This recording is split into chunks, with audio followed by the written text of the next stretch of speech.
ano bang rank yan? Lindol eh. Kasi nananahimik tayo, lahat nag-iisip ano ba ang dahilan kung bakit nag-resign.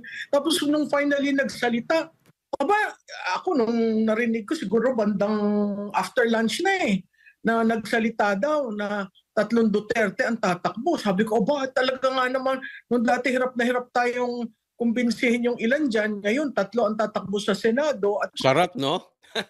Hindi. Alam mo kasi tuwang-tuwa ang buong DDS community.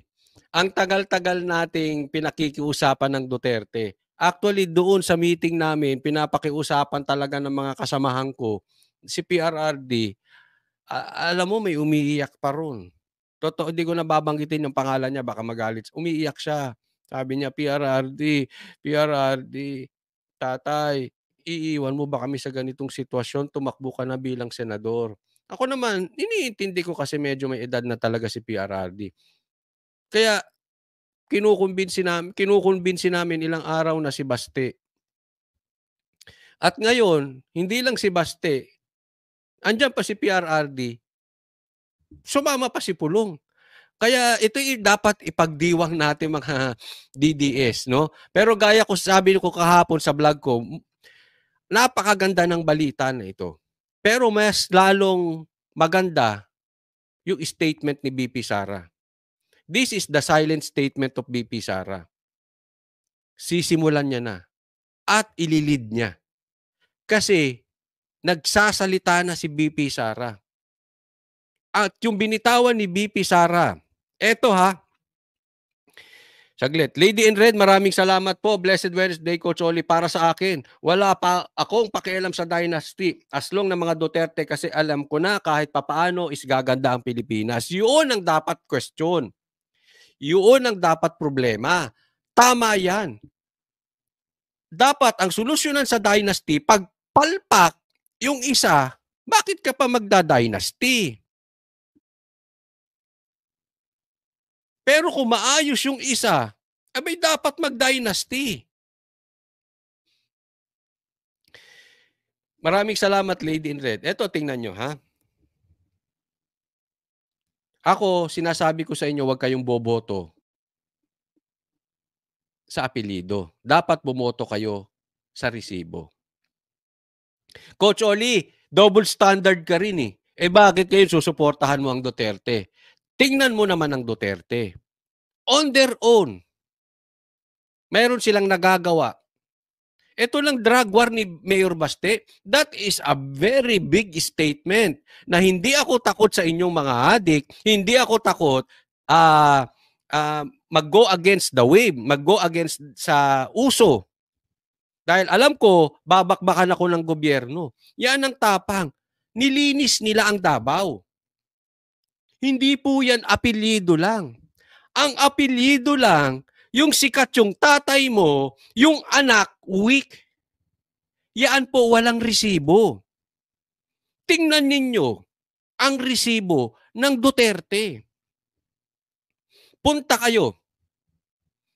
kayo sa syudad ng Duterte.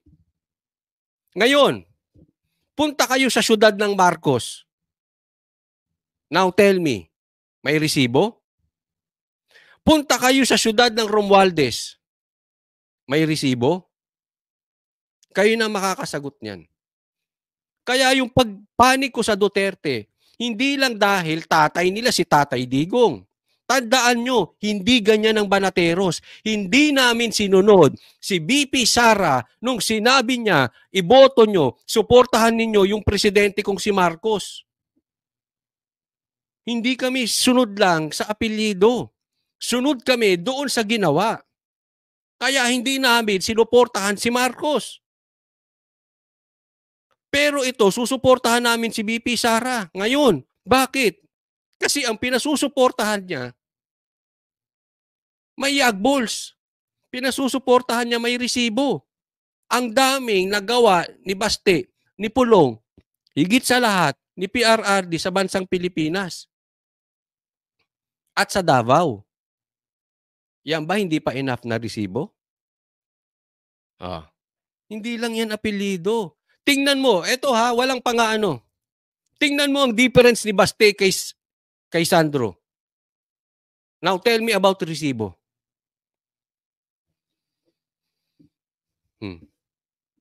Sige nga. Kayong mga bashers, nakikita nyo ang difference ni Sandro at saka ni Baste.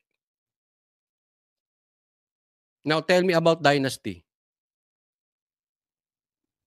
Now, tell me about resibo. Real talk, di ba? Kaya maraming nasasaktan eh. Bakit? Totoo. Ang totoo, masakit. Balikan ko si BP Sara. Thank you, Lady in Red. Balikan ko si BP Sara. More than doon sa balita, natatakbo ang 3 Duterte. Ang nagustuhan ko dito sa statement ni BP Sara. Ito wala sa statement niya. Pero ito ang dating. Ito ang dating ng statement nung sinabi ni BP Sara. She will take the lead for the opposition. Kasi bumabakbak na siya. Siya ang nag-announce. Siya mismo. Hindi niya pina-announce sa iba, siya mismo nag-announce. Kaya sabi ko, this is it. Finally, BP Sara declared an open war against abuse at abuse of power. Yung pag-aabuso ng kapangyarihan. This is an open declaration for me. At bukod doon sa 3 Duterte, mas natutuwa ako ngayon na nagsasalita na si BP Sara. Ito yung inaantay na natin. And this will be the start of the downfall ng mga abusado sa gobyerno. This is an open war. Pansinin nyo. They attack. On the first day, they attack Tatay Digong. Ipa-plunder, yan yung sinasabi ko sa inyo, ipa-plunder case, patatawag sa kamera. Humanda po kayo, mga Pilipino. Gera po ito laban sa mga abusado. Simula na ito. At magiging masarap ang ating kinabukasan. Dahil ang agila ay lumipad na. May isang gustong nagnanais sa 2028. Ang loko ko nga, sana isama na si Mrs. Zimmerman Duterte para kumpleto yung cast, no? Aba, kailan lamang siya nag-resign? May nakapagtanong sa Cagayan pa na event. At maganda ang kanyang tinanong, saan ka nakakita na nasa news cycle yung mga Duterte hanggang 10 oras ng gabi? Ito po, mamaya i-discuss ko sa inyo. Mamaya-mayang konti. May nagsasabi na ang Maisog ay hindi Duterte. Ito ay hindi laban ng Duterte. Mamaya ibibigay ko po ang opinion ko. Standby po kayo. Kasi may nadidinig ako, ang Maisog ay hindi laban ng Duterte. Mamaya, sagutin ko po kayo. May pinuntahan akong isang gathering, briefing sa investment climate. Ang topic sila. So, yung bulong-bulungan, totoo ba? So, nakakatuwa dahil makikita mo na andun yung giliw, na andun yung pagtatanong, at na andun yung, sa tingin ko, nagkakaroon ng lakas ng loob yung iba. Yan. Yun ang malaking bagay doon. Etong pagtakbo ng Duterte na 3 ay nagkakaroon ng lakas ng loob. Bukod doon sa magkakaroon ng solido sa Senado, etong 3 Duterte, marami pa pong papanig. I'm sure magsasalita na ngayon si Bato at si Bongo. Baka nga mamaya ma-interview namin sa SMNI. Baka bukod kay Bongo, kay Bato, may mga pupunta dyan sa partido kasi alam nila pag andyan ng Duterte, malakas po yan. Media magnet po ang Duterte. At makakasama sila pag doon sa mga nag-aalanganin o medyo naduduwag pang pumanig sa Duterte because siyempre pagka kampanya, kailangan mo ng makinarya. At asa ng makinarya? Very, very dangerous po. Pakinggan nyo mabuti. Medyo delikado po ang midterm election gaya ng 2025. Kasi lahat ng makinarya nasa kanila. Ang budget nasa kanila. Lahat-lahat po yan. Mas mahirap po ang midterm election kesa doon sa national election kasama ang presidente kasi may palitan na. This time, ang presidente at vice president is steady. So yung kapangyarihan at makinarya nandoon pa rin. Mahirap ipanalo. Kaya meron tayong mga naiintindihan na mga politikong gumigit na. Kahit yung mga DDS gumigit na. Yung iba nga lumipat pa sa kabila.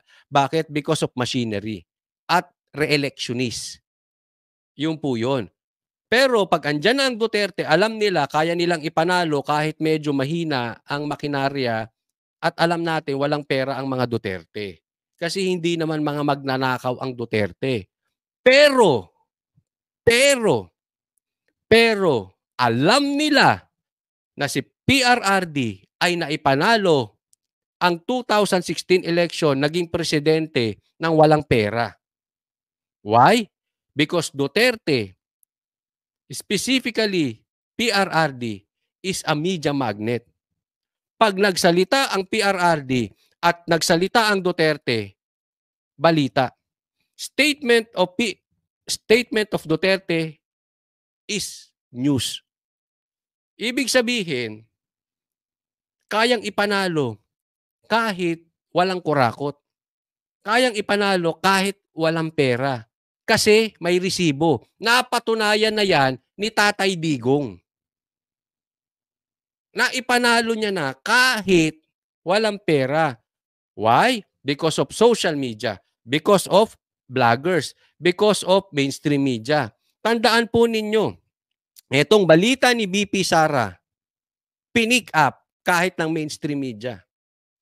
Itong balita ni BP Sara, kahit bangag vloggers, kahit dilawang vloggers, pinick up. Now, yan yung sinasabi ko na proof ang Duterte ay media magnet. Pwedeng manalo kahit walang pera. Maraming aanib dyan. Pansinin nyo, hindi nila pinipick up. Etong media tahimik. Mga bangag vloggers tahimik. Pero pagdating dito, pinick up nila. Di ba? Why? Malaking balita eh. Malaking balita, hindi nila pwedeng hindi pipick upin. Kaya, kailangan lakihan ng offer para manahimik. Mauubos ang pera ng mga nagbabayad ng mainstream media. Mauubos ang pera ng mga nagbabayad ng vloggers. Kasi views po yan. Whether it's sa vlogger, whether sa mainstream media, views po yan. And views means money. Hindi pwedeng hindi nila pipick upin ng Duterte dahil malakas sa views.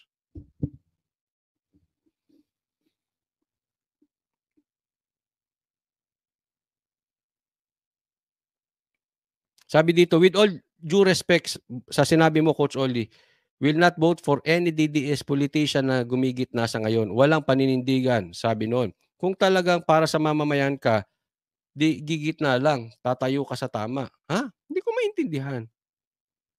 Hindi naman nakagitna ang DDS ang Duterte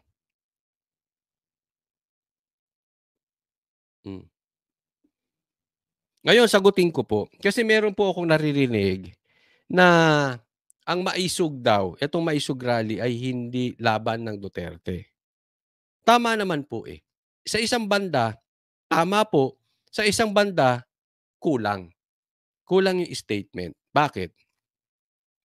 Tama. Bakit tama?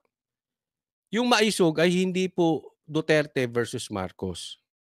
Ang maisog po ay para mailabas ang boses ng mga naaapi. Kampong Chicken. Maraming salamat. Sabi niya, the Eagles from Davao are coming. We as Filipinos must stand and protect them. They are the only hope for our dying country. Thank you, Kampong Chicken. From Singapore. Tama, ito po ay hindi laban ng Duterte at Marcos. Pero sa isang banda, kung ang maisug ay hindi plataforma ng Duterte, ayaw ko po dyan. Ayaw namin dyan. Bakit kanyo? Yes ulitin ko, ang maisug ay hindi laban ng Duterte. This is not about Duterte versus Marcos. Pero kung ito ay hindi rin Duterte, ito ay hindi plataforma ng Duterte, ayaw ko dyan. Kasi ang susundan namin Duterte. Coach Oli, hindi ka ba panatiko? Hindi. Bibigyan ko kayong halimbawa. Bakit?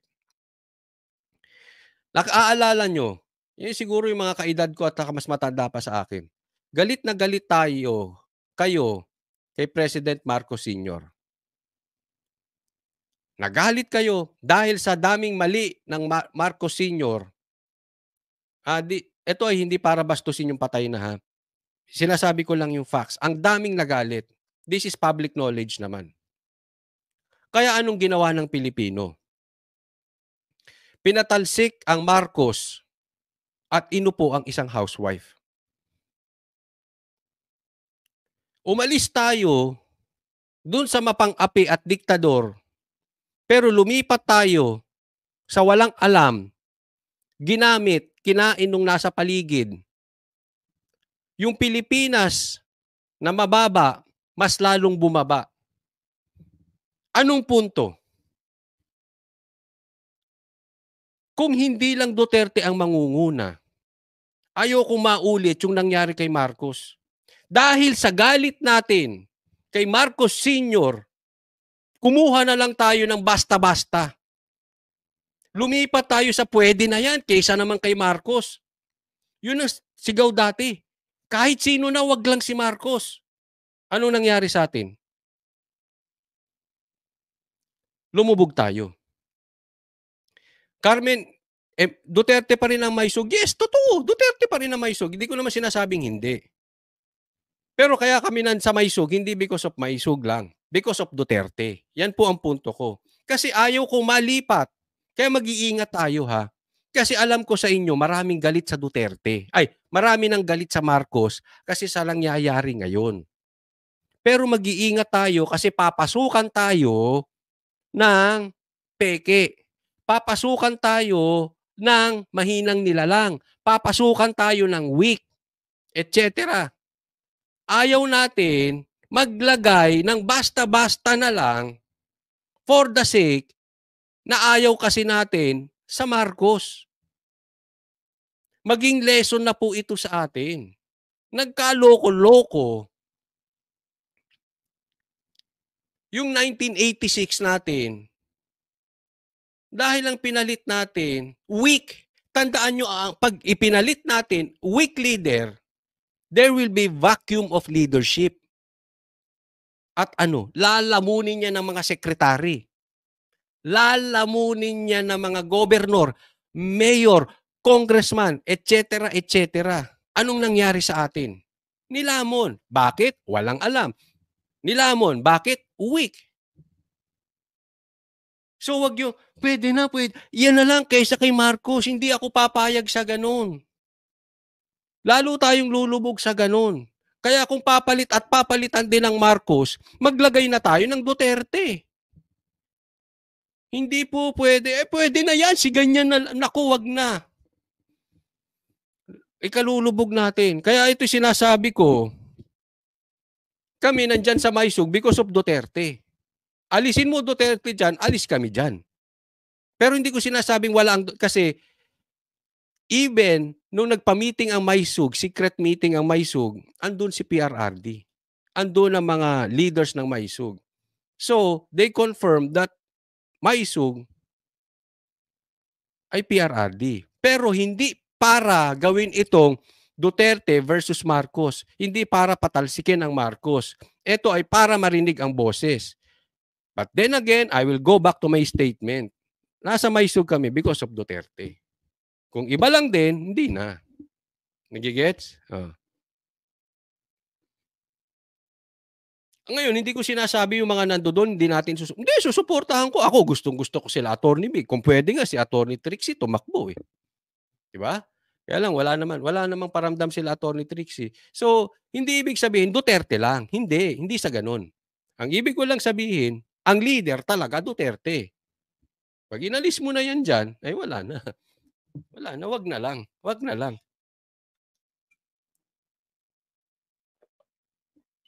Bakit? Kahit kasi magaling, kahit matalino, kung walang resibo, wag na rin. Ang Duterte may resibo, eh. Bakit hindi pa tayo sa Duterte? Sabi ni Ellie, "If Sara is not running for president, I will support Mayor Duterte for president." Alam nyo yung statement ni VP Sara na posibleng bumalik siya sa Davao sa 2028 at si Baste ang tatakbo for ano. Eto, this is my personal, ha. Opinyon ko lang naman 'to. Duterte Loyalista Channel, Kuya Coach pa-shoutout. Shoutout sa'yo Duterte Loyalista Channel.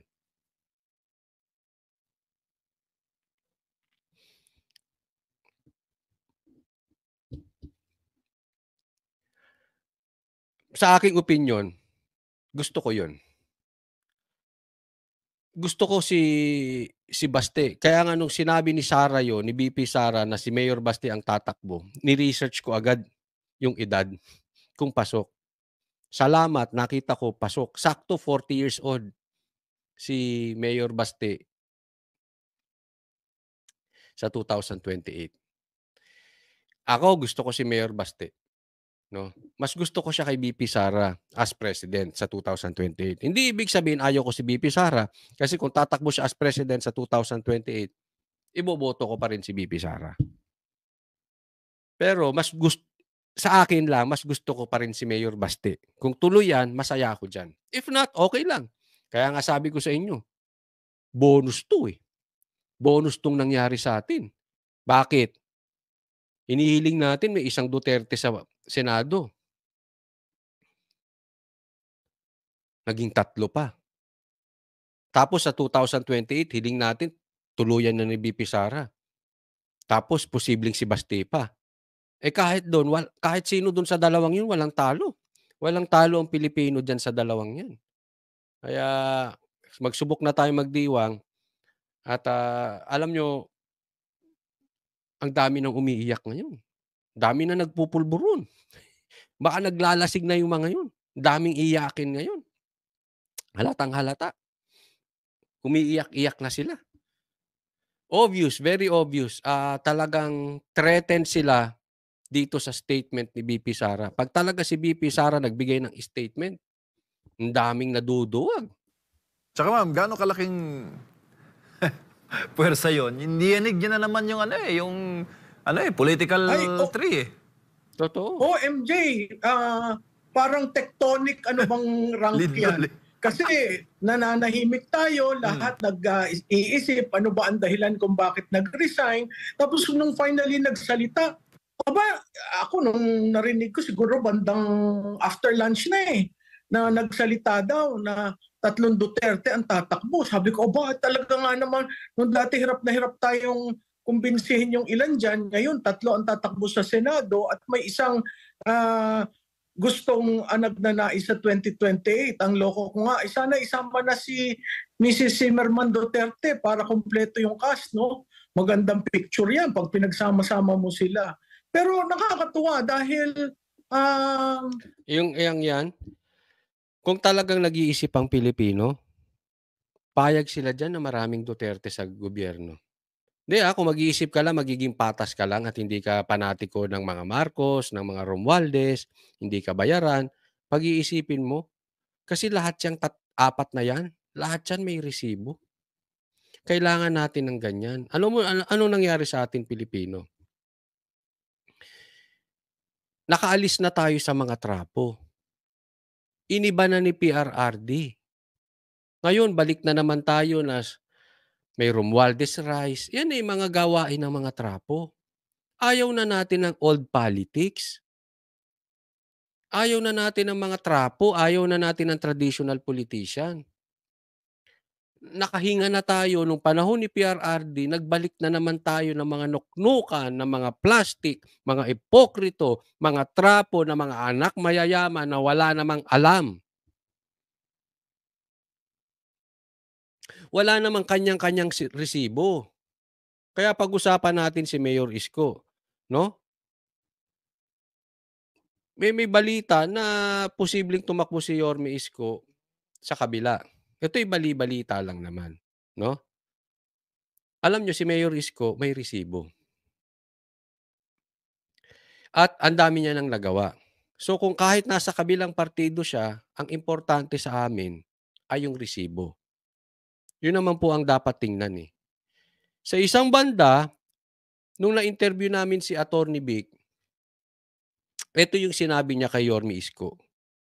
Alam mo si Yorme, magaling yan eh. Kasi pinaliwanag namin bakit si Isko sinuportahan namin. Una, ayaw namin dun sa dati mong among si Marcos. Yan ang totoo, inamin namin. Hindi kami sumunod kay Sara na iboto yung dati mong among si Marcos. Kaya namili kami sa mga kandidato na closest sa personality ni Duterte. And that is Isko. Bakit? May resibo eh. Oh, sabi ni Atty. Vic, yes, okay naman siya eh. Kaya lang ang problema niya, dapat nagbabad muna siya sa Maynila. Yan ang sagot sa amin ni Atty. Vic. Nagbabad siya sa Manila kasi napaganda niya na yung Manila. At kung nagtagal pa siya sa Manila, mas lalo pang gaganda ang Maynila. Bata pa naman si Yorme. By that time, pag napaganda niya ang Maynila, na parang Davao, mahal siya ng tao kasi may resibo. May punto ron si Atty. Vic. Sabi ko, may punto. Sabi niya, kung inayos niya Maynila, tagal niya pa pwede sa Maynila at inayos niya yon. By 2034, hinog na siya. Ang ganda pa ng Maynila, ang dami pang nagawa sa Maynila, ang dami pang natulungan sa Maynila. Tapos, talagang isipin mo, gawin mong Davao ang Maynila. Malaking bagay yun sa ekonomiya. Talagang gugustuhin ka ng taong bayan. Kaya ako naipasok ito dahil sa mga bashers, gumising na po tayo. May resibo po ang Duterte. Hindi po madaling ayusin ng Davao. Alam nyo naman, magulo dati dyan. Pero inayos ng Duterte. Yan po yung resibo. Doon sa sinusuportahan ninyo na politiko, babalik ko yung tanong sa inyo. Kamusta yung syudad nila? Kasi yan po ang tinginan dapat sa isang politiko. Ano ang resibo? Ano ang nagawa mo sa bayan mo? Bukod sa windmill, maayos ba yung bayan mo? May kuryente ba? May tubig ba? Marami bang trabaho ang mga tao? Mayaman ba? Self-sufficient ba yung iyong bayan? O sila lang ang mayaman doon?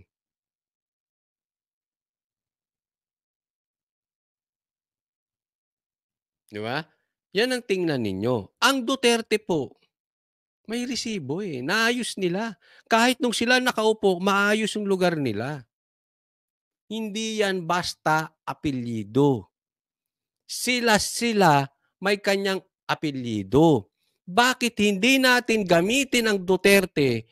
Dahil sa totoo lang, lugmok na ang bansang Pilipinas dahil sa ugali ng mga trapo at sa mga Pilipinong mga panatiko na hindi marunong bumoto. Ang lalim po ng kabulukan ng sistema ng Pilipinas. Puro kurakot at may kasalanan din ang botante. Hindi marunong bumoto. Ayan, inulit pa ni Kampong Chicken. Maraming salamat po, sabi niya. Kaya nagustuhan ng mga tao si Duterte, di lang may resibo. Di po siya nagpipresenta sa tao. Ang tao ang nakikiusap at pumilit sa kanya at di tayo nagkamali. Maraming salamat, Kampong Chicken. Totoo.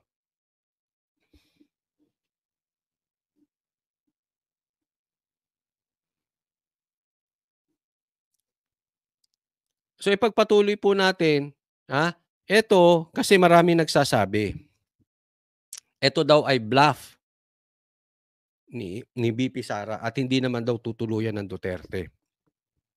Ako hindi naniniwala sa ganun. No? But anyway, ituloy na po natin. Ito po, responsibilidad na nating mga DDS. Yung leader natin nagbigay ng statement. And that is a very big statement. Yung pronouncement niya, yung announcement niya na tatakbo yung kanyang 3 mahal sa buhay as senator. She took the lead. It's up to you. It's up to us, DDS, na wag tong tantanan sa media.